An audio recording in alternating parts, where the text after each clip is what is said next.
आम्ही ऐकलंय ते खरं आहे का? काय ऐकलं? तुम्ही मातोश्रींना नजर कैदेत ठेवलं. ते गरजेचं होतं. अहो पण लोक काय म्हणतील? कोण लोक? आपले पै पाहुणे, सरदार दरकदार. तुम्ही मातोश्रींना नजर कैदेत ठेवलं म्हणून तुमची नाचक्की तर होणार नाही ना? काही आम्ही करो अथवा न करो, नाचक्की तर होतेच. चांगली गोष्ट करा किंवा वाईट, करणारे नाचक्की करायला उतावीळच असतात. त्यांची काळजी करू नका, बघू. पण जरा सबुरीनं घ्या. येसू सबुरीनं घेतलं म्हणून तर नजर कैदेवरच थांबलो आम्ही. म्हणजे काय समजायचं ते समजून घ्या. एवढं महाभारत घडल्यानंतर सुद्धा कारस्थानांच्या कारवाया थांबलेल्या नाहीत. निरोपांचे खेळ, कटांच्या कोलांटुड्या सुरूच आहे. जगदीश्वरा, यावरून एक गोष्ट नक्की होते येसू, आमच्या मातोश्री सुरक्षित नाहीत. त्यांचं मन कलुषित करण्याचे प्रयत्न आणि प्रकार सुरूच आहेत. बघा ही चिठ्ठी, बघा, वाचा. मुतपाक खाण्यातल्या सेवकाकडे सापडली. तो मातोश्रींना देणार ती आम्ही पकडली. कोणी पाठवलीये? नाव नाही चिठ्ठीवर, आणि ते गरजेचंही नाही. हे सगळं कोण करतंय आणि का करतंय हे आता लपून राहिलेलं नाही. आणि म्हणूनच इथून पुढं मातोश्री आमच्या देखरेखीखाली राहतील. असं. आणि कारभाऱ्यांचं काय? त्यांना होणार शिक्षा? ते योग्य वेळ आली की सांगू तुम्हाला. त्यांना जेव्हा सांगायचे तेव्हा सांगा, पण आम्हाला मात्र आत्ताच सांगा. अक्कासाहेब, आम्हाला उत्तर हवंय दादासाहेब. अक्कासाहेब, छत्रपतींच्या दौलतीचे निर्णय असे सहजासहजी घेता येत नाहीत. सावकाश घ्या, आम्हाला सुद्धा काही घाई नाही. पण जेव्हा केव्हा निर्णय घ्याल तेव्हा तुमचा अपमान विसरू नका, तुमच्याबद्दलचा तिरस्कार विसरू नका, तुमच्या विरोधात वेळोवेळी उभे राहिलेले निवाडे विसरू नका, तुमच्या खिलाफ घेतलेल्या शपथा आणि वाटा रोखण्यासाठी उभी राहिलेली फौज विसरू नका. आणि महत्वाची गोष्ट दादासाहेब, एका पित्याची अवहेलना विसरू नका. नाही अक्कासाहेब, काहीही विसरणार नाही आम्ही. मातोश्रींना नजर कैदेत ठेवलंय म्हणून त्यांचे डोळे उघडतील असंही समजू नका. मातोश्रींना शिक्षा द्याच, पण त्याच बरोबर स्वराज्यातील प्रत्येक गुन्हेगाराला शिक्षा द्या.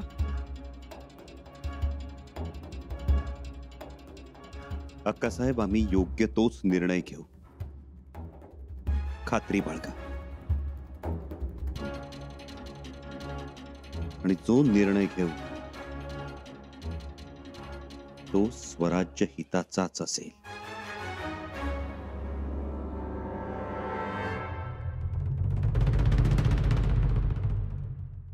दादा आले. गप्प गप्प आहेत आज. वय रोजच्या सारखा आसूड फुटत नाही अजिबात.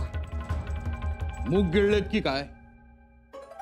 मूग नाही, सोयराबाई नावाचा शेंदूर आपण त्यांच्या नरड्यात ओतलाय, म्हणून आवाज येत नाही, वाचा फुटत नाही.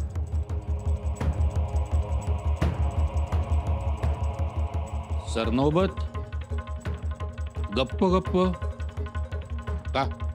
गप आहे कारण तुमच्या दादाच्या करामतीनं माझी बोलतीच बंद झाली. असं वाटतंय आता शब्दानं काम नाही व्हायचं. मानलं मानलं तुम्हासनी यानाची, पण मानलं का? काय झालं? एवढ्या कडेकोट बंदोबस्तातून बी तुमची चिठ्ठी पोचली बरं का. म्हणून तुम्ही गप्प का? गप राहिलोय ते बोला. तुमची चिठ्ठी पोचली सोयराबाईंपर्यंत. पण काय?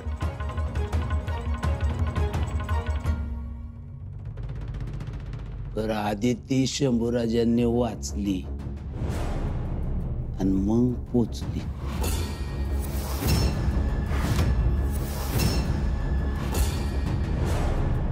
घ्या रे यांना बाहेर आणि उभं करा शंभूराजांसमोर सदरेवर.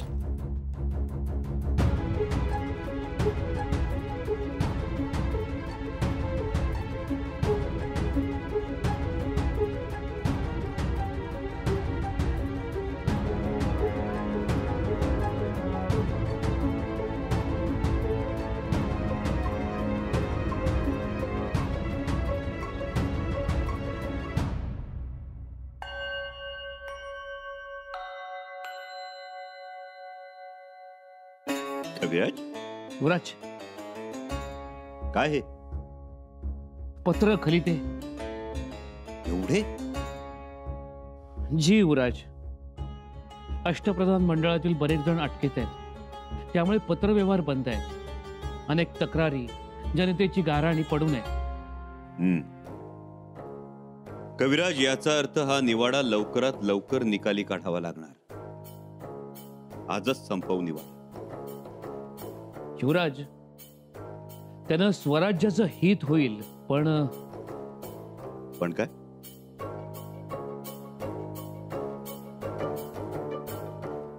युवराज, कैदेत असणाऱ्या, सजा होणाऱ्या मंत्र्यांच्या बदल्यात दुसरे पर्यायी लोक पाहायला लागतील.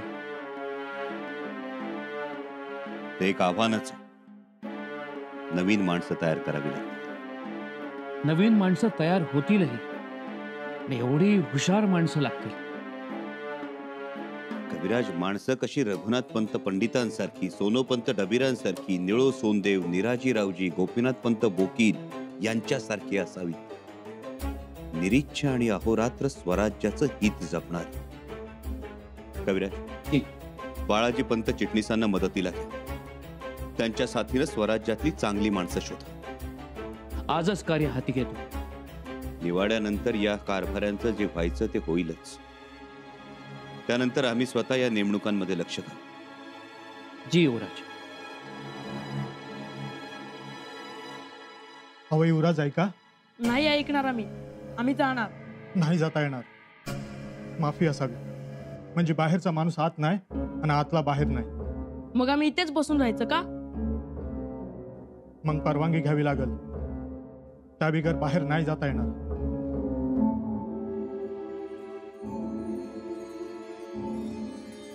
मातोश्री, ऐकलत ना?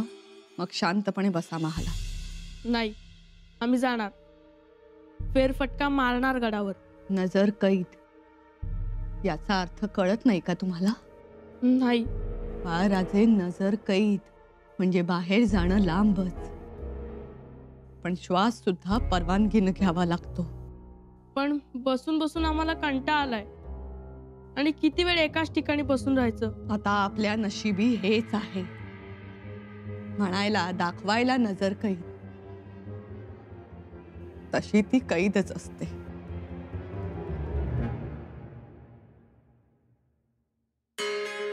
महाराज, दादासाहेब, तुम्ही आम्हाला कैद केलंय. कैद नाही महाराज, फक्त नजर कैद. तेही चुकीची माणसं तुमच्यापर्यंत पोहोचू नये म्हणून. खरंच दादासाहेब? अगदी खरं. म्हणजे आम्ही गडावर फेरफटका मारू शकतो? नक्कीच, पण आमच्या बरोबर. दादासाहेब, मातोश्री, आम्ही तुम्हाला म्हणालो होतो ना की दादासाहेब तसं नाही करणार म्हणून. दरवाजावरचे चौकी पहारे उठतील तेव्हा आम्ही खरं मानू. त्याला अजून वेळ आहे मातोश्री. चौक्या पहारे कदाचित आजन्मही असू शकतात.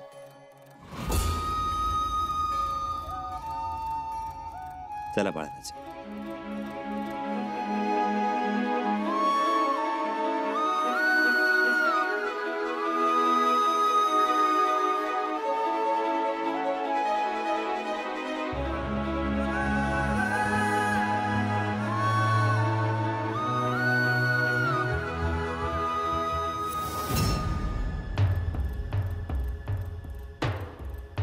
या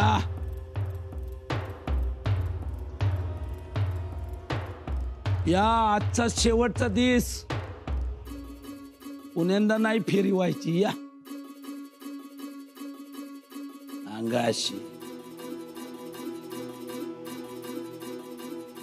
दादा, चिठ्ठी मिळाली शंभूराजांना. मिळाली नाही, पकडली मधल्यामध्ये. पकडली? म्हणून तर तुमच्या राजमातोश्रींना नजर कैद बी झाली. या नजर कैद? किती आई साहेबांनी? आई असू दे नाही तर काका असू दे, दया माया नाही इथं, कळलं का?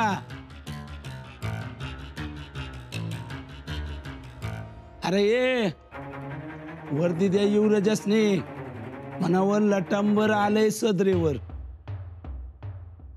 आणि पुढची तयारी झाली का रे? ते तोप, हत्ती, टकमक टोक, फाशी देणारे जल्लाद, युवराज याने अदुगर त्यांना इथं हजर करा. जा जे. दादा, बोल सोबाजी.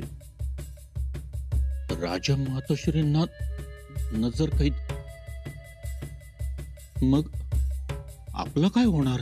आपल्याला तर यापेक्षा अव्वल शिक्षा होणार. तर हे सांगायला काय कुणी ज्योतिषाची गरज नाही. धीरानं घ्या. काय धीरानं घ्या? मी म्हणतो एवढं सगळं घडल्यावर चिठ्ठी पाठवण्याची गरजच काय होती? पाठवले. मी मुळातच घाबरणारा माणूस नाही. मी शेवटपर्यंत हातपाय मारणारा माणूस आहे. हो, पण आता केवढ्याला पडलं हे? मोरोपंत, उखळात डोकं घातलंय. आता मुसळाला भिवून चालणार नाही. बघू.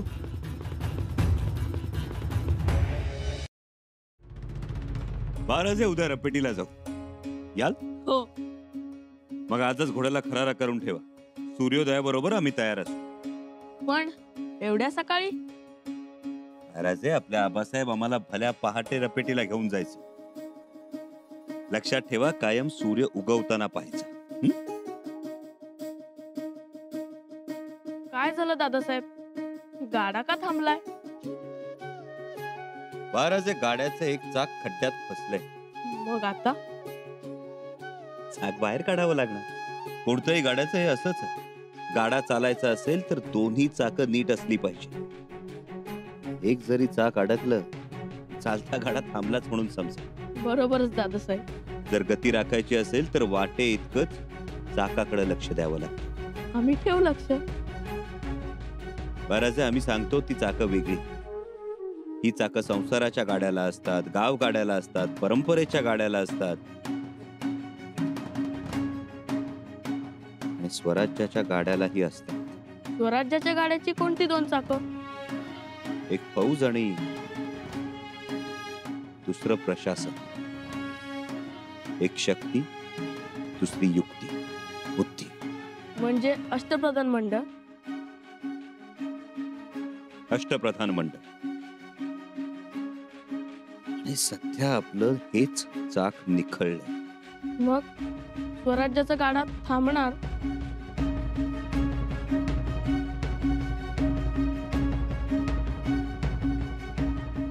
आम्ही गाडा थांबू देणार नाही.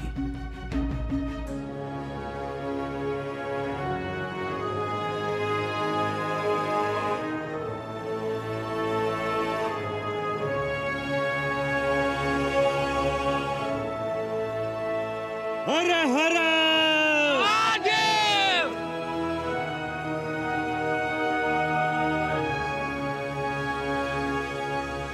महाराजे, स्वराज्याचा गाडा सुद्धा थांबणार नाही.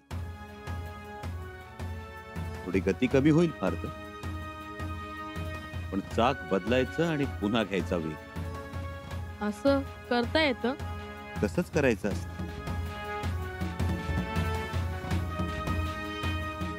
करावं लागेल.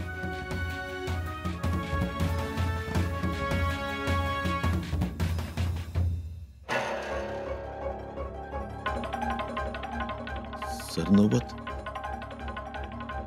म्हणजे मी काय म्हणत होतो, काय म्हणजे आता आमची शेवटची इच्छा तर विचारली जाईलच ना.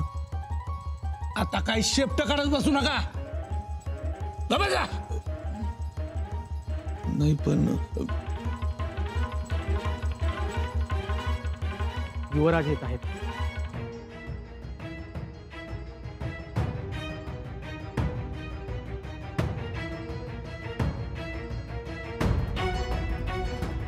सुना, युवराज पधार रहे हैं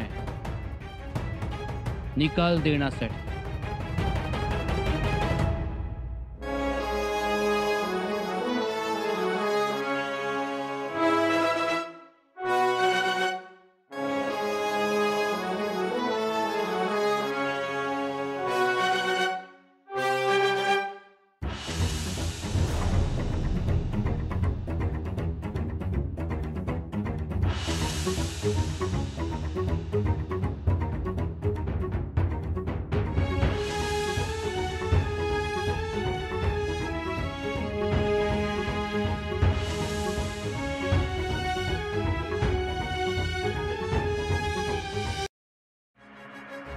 कविराज, आमच्या माहितीप्रमाणे सगळ्यांच्या कबुली जबाबांची नोंद झाली आहे. जी युवराज.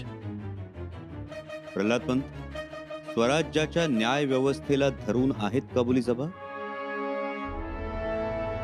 जी युवराज. आणि त्यांनी दिलेल्या कबुली जबाबानुसार ते शिक्षेस पात्र आहेत.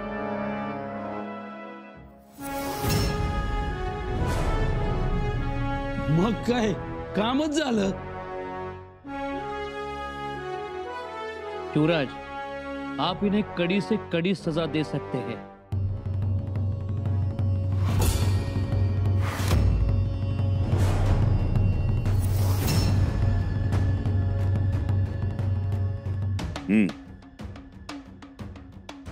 आमचे थोर आबासाहेब गेले आणि या मंडळींनी रायगडावर कटकारस्थानाची कारंजी उडवली. मोठा आश्चर्य वाटलं आम्हाला.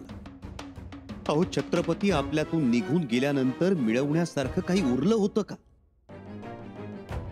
मोरोपंत, रावजी नाना, होतं काही उरलेलं? नाही, मुळीच नाही. पण दौलतीची जुनी जाणती माणसं मात्र कारस्थानात रमून गेली. कसे विसरलात तुम्ही की शिव आपल्यातून निघून गेला तरी रुद्र अजून मागे आहे. आम्ही त्यांच्याच रक्ता मांसाचे आहोत, त्यांच्याच आदर्शावर वाटचाल करणारे आहोत. कसे विसरलात तुम्ही अनाजीपंत? कसे? आहे, आम्हाला पूर्ण कल्पना आहे. तुमच्यासारख्या शेकडो लाखो मावळ्यांच्या संगतीनं आमच्या आबासाहेबांनी हे हिंदवी स्वराज्य उभं केलं. आमच्या आबासाहेबांचा राज्याभिषेक झाला, ते छत्रपती झाले. दिसा मासानं स्वराज्य फोफावू लागलं आणि तुम्हा प्रधान मंडळींमध्ये, कारभाऱ्यांमध्ये स्वार्थाची हाव सुटली. घरादारावर तुळशीपत्र ठेवून राज्याच्या भवितव्याचा विचार करणारी तुम्ही मुत्सद्दी मंडळी, तुमच्यातच सत्तेची लालसा निर्माण झाली आणि छत्रपतींबद्दल, स्वराज्याबद्दलच्या निष्ठा पोथट ठरल्या. जो तो मान अपमान यांचा विचार करू लागला. पण या सगळ्याला खत पाणी तुम्ही घालत होता तानाजी पंत. कारण तुमचा स्वार्थ, तुमची सत्ता लालसा, तुमची महत्वाकांक्षा फार फार धुरंधरपणे राजकारण साधलं होतं. आमच्या धाकट्या बंधूंना गादीवर बसवून राज्य कारभाराची सगळी सूत्र स्वतःच्या हाती घेतली होती. स्वराज्याच्या महाराणींचा, आमच्या मातोश्रींचा आवाज बंद केला होता. कसा?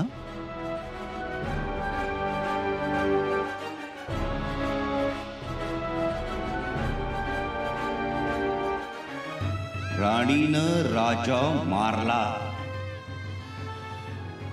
या अफवेनं आमच्या मातोश्री जायबंदी झाल्या.